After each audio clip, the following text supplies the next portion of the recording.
Nouvelle-Calédonie,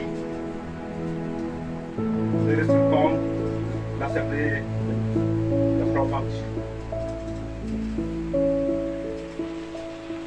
Madame Sonia Lagarde, maire du maire.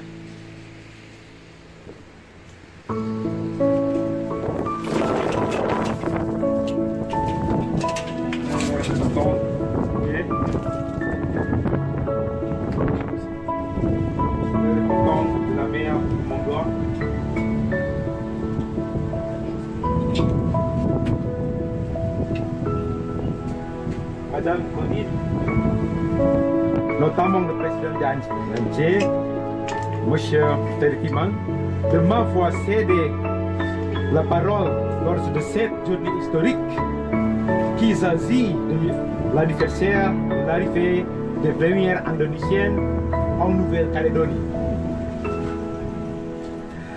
Ça fait plus d'un an que je suis ici et j'ai remarqué que les membres de la communauté indonésienne, dont la plupart sont de nationalité française, s'intègrent très bien à la société calédonienne.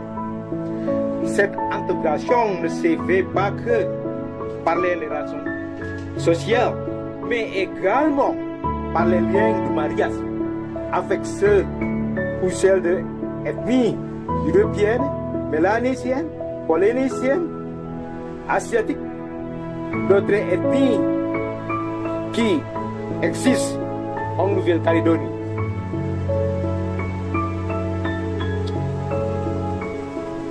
Mesdames, Messieurs, mes amis, il y a 123 ans aujourd'hui, le 16 février, 163 personnes ont été envoyées de l'île de Java à la Nouvelle-Calédonie où ils travaillent pendant 3 ou 5 ans en tant que main-d'œuvre contractuelle. Mais ils arrivent avec un bon engouement et donc l'espoir d'obtenir une vie meilleure, tout en conservant les valeurs culturelles de leurs ancêtres, c'est-à-dire la culture javanaise, la culture indonésienne. Leurs efforts leur ont permis d'être respectés et de bien avancer dans leur vie. Ils ont aussi transmis ces valeurs à leurs descendants. À l'heure actuelle, on peut voir que les descendants indonésiens ont toute leur place dans ce pays. À titre d'exemple, nous avons Madame Rusmaini San Mahaman, ici, en tant que membre du Congrès. Monsieur Yannick Lamet, premier adjoint à la province Nord.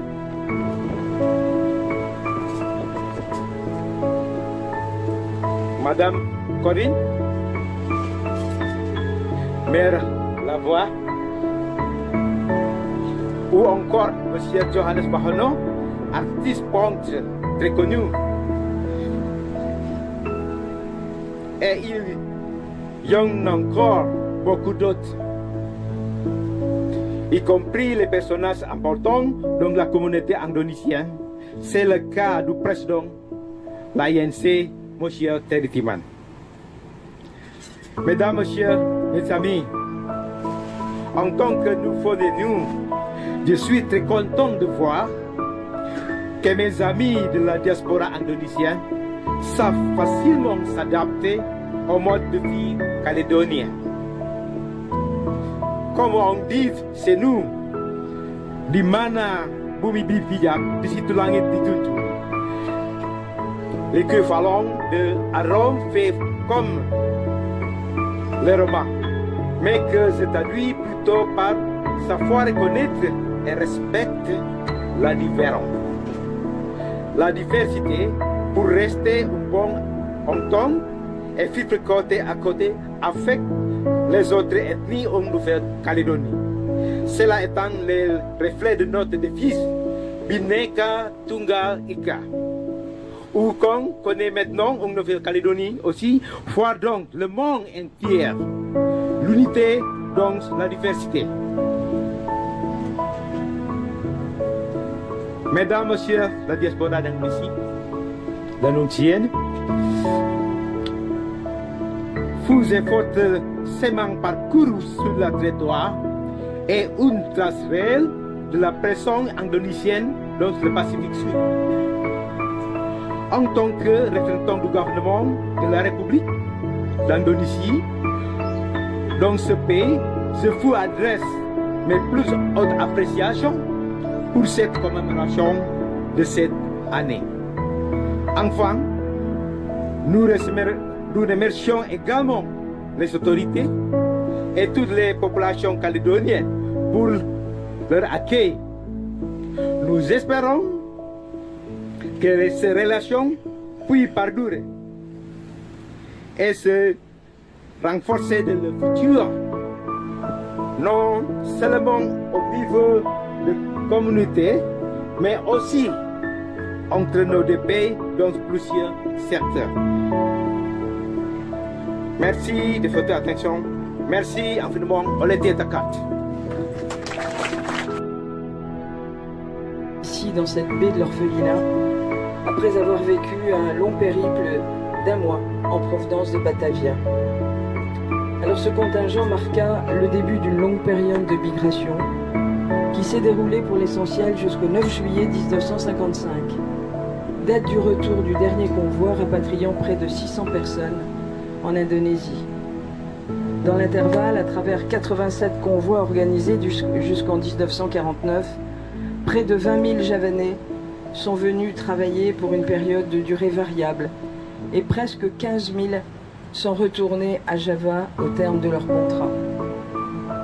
Alléchés par la promesse d'une vie meilleure, ils sont arrivés comme coulis pour travailler à la mise en valeur du territoire, essentiellement employés dans l'agriculture, la culture du café et dans le travail domestique, et ils seront nombreux à être embauchés ensuite dans les mines de nickel pour assurer le transport du minerai.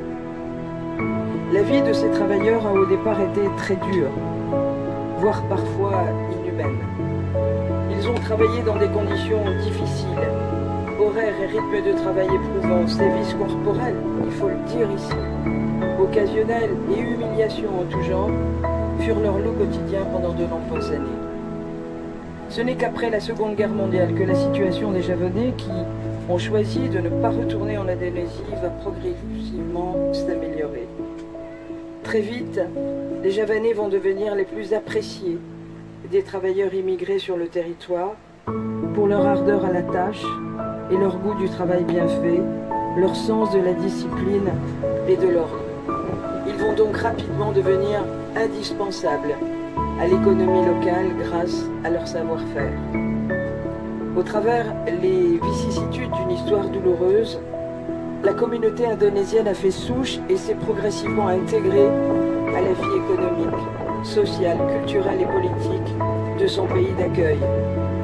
Aujourd'hui, nous fêtons le 123e anniversaire de présence de cette communauté discrète qui fait partie intégrante de notre territoire et qui contribue, de par son histoire, son identité culturelle forte, à l'enrichissement de la culture calédonienne.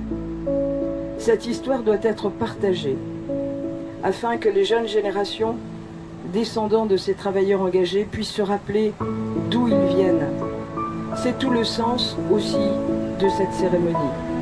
Car connaissance de soi et reconnaissance des autres vont de pair et sont un gage de meilleure entente et de paix dans une société multiculturelle. C'est cette richesse partagée qui fait aujourd'hui la force du métissage des cultures et qui doit forger au fil du temps notre communauté de destin. Alors nous sommes ensemble ici, sous la pluie, mais dans l'unité.